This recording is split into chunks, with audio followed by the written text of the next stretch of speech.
সুপ্রিয় শিক্ষার্থী বন্ধুরা, সবাই কেমন আছো? আশা করি সবাই ভালো আছো। আজকে আরেকটি নতুন টপিকে তোমাদেরকে স্বাগত জানাচ্ছি। আর আজকের টপিকের নাম হলো তথ্য।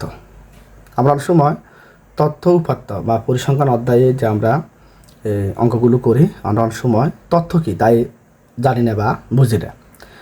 এখন আমি তথ্য কাকে বলে আলোচনা করব। আর একটা কথা সবসময় মনে রাখবে যে অনেক সময় সংজ্ঞার মাধ্যমে আমরা বিষয়টা আসলে কী বলছে বোঝা যায় না, কিন্তু যখন উদাহরণসহ আলোচনা সম্পূর্ণ করে দেওয়া হয় তখনই আসলে বিষয়টি সম্পূর্ণভাবে পরিষ্কার হয়ে যায় আসলে অর্থ কী বলছে।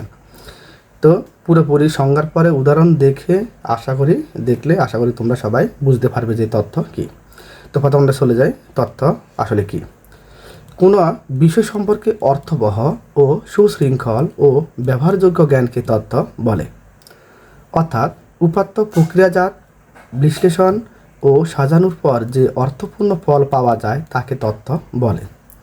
তো আমরা এতক্ষণ সংজ্ঞা দেখলাম, এবার উদাহরণ দেখলে আসলে সহজে বুঝতে পারবে। উদাহরণ 1, ধরা যাক একটি শ্রেণীর 5 জন শিক্ষার্থীর গণিতের নম্বর হলো 45, 50, 60, 55, 40। এখন এই 1, 2, 3, 4, 5 এই 5টি সংখ্যা হলো এখানে উপাত্ত, তথ্য নয়। এগুলো শুধু সংখ্যা, কারণ এগুলো এখন শুধু কি সংখ্যা, তাই এখন এগুলো উপাত্ত। কিন্তু এগুলো কখন তথ্য হবে? যখন এগুলোকে বিশ্লেষণ করা হবে বা প্রক্রিয়াজাত করা হবে। এখন এই সংখ্যাগুলোকে বিশ্লেষণ বা প্রক্রিয়াজাত বলতে কী বোঝানো হয়েছে? যেমন এখন এগুলোকে নিয়ে আমি যদি বিশ্লেষণ করে যদি বলি এই সবগুলো সংখ্যাকে যদি যোগ করে 5 দিয়ে ভাগ করি তাহলে এর গড় বের হবে। তাহলে আমরা বলতে পারবো শিক্ষার্থীদের গড় নম্বর 50 এবং এখানে সর্বোচ্চ মার্ক হয়েছে 40, 60 আর সর্বনিম্ন মার্ক হলো 40। তাহলে এখন এগুলো হলো তথ্য। একটু আগে দেখেন এই সংখ্যাগুলো অর্থাৎ এই তথ্য যে 1, 2, 3, 4, 5টি সংখ্যা আছে তা এখানে ছিল কি উপাত্ত। যখন আমরা তার বিভিন্ন আলোচনা করে তার উত্তর বের করলাম তখন তা হয়ে গেল তথ্য। তাহলে এখন এগুলো হলো তথ্য, কারণ এগুলো থেকে অর্থপূর্ণ ধারণা পাওয়া যায়। অর্থাৎ এগুলো এখন অর্থপূর্ণ একটা ধারণা পাওয়া গেছে যে শিক্ষার্থীদের গড় নম্বর হলো 50, সর্বোচ্চ নম্বর হলো 60 আর সর্বনিম্ন নম্বর হলো 40। এখন আরও 2টি উদাহরণ যদি আমরা দেখি তাহলে আসলে কী দাঁড়ায়। যেমন উদাহরণ 2, ধরা যাক একদিনের তাপমাত্রা 30 degree Celsius, 32 degree Celsius, 31 degree Celsius ও 33 ডিগ্রি সেলসিয়াস। এখন এগুলো 1, 2, 3, 4 এই 4টিকে আমরা যদি বলি এগুলো হলো এখন উপাত্ত।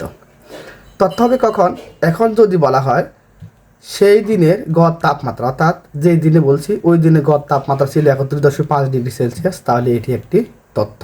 কারণ এখন বিশ্লেষণ করে বলা হয়েছে, সবগুলোকে বিশ্লেষণ করার পরে ধরা হয়েছে 31.5 ডিগ্রি সেলসিয়াস, তাহলে এটি একটি এখন তথ্য।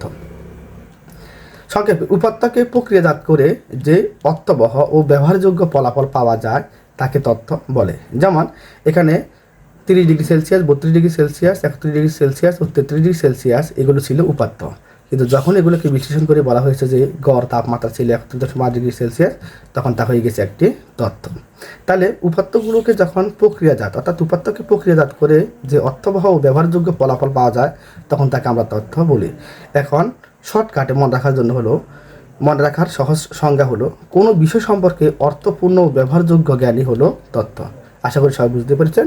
ধন্যবাদ সবাইকে।